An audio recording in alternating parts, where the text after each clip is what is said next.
ভাই গরু তো বাগানে বাড়ি থুইছেন, গরু বেচছেন? হ্যাঁ ভাই বেচবো, বাগানে বাড়ি থুইছি, সামনে ঈদ লয়। কুরবানি কি চলবে না এখন? আরে দামে চললো, আগে গরুটা দেখ। দেখ ভাই গরু কি দাঁতিছে? হ্যাঁ ভাই দাঁতিছে। গরু তো ভাই এক বেশি ভাই।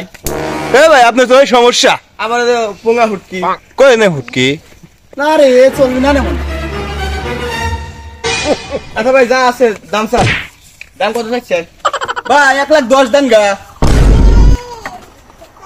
এই গরু 1,10,000। কত থেকে শুরু করি? 5,000 থেকে শুরু করি। না 52,000 থেকে শুরু কর। 52,000 থেকে? হ্যাঁ।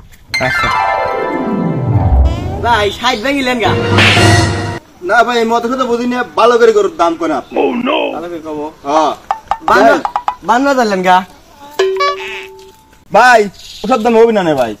আচ্ছা ওই 55 নিলেন গা। না ভাই হবে না, আপনারা কি গরু কিনবে রাখছেন ভাই? আমার গরু খা খাই বয়স হচ্ছেন, আপনারা গরু কিনবেন জানতো ভাই, আপনারা জান। আচ্ছা না না দিলেন, ওই গরুর এক বেশি আমার পোঙা ফুটকি। আচ্ছা আমার আছে জান। আচ্ছা বাইরে তোমার পড়তাই পড়তেছে না এই গরু না হুটকি বিসিয়াটা এর দাম চাই 1,00,000। আমার মঙ্গলবার দিন চতুরাটো দেওয়া ভালো মাল ভেড়া কিনবে। আচ্ছা লো এ পড়তাই পড়বে না। তো তুমি যাও। এ হাটে যায় 23 মারা।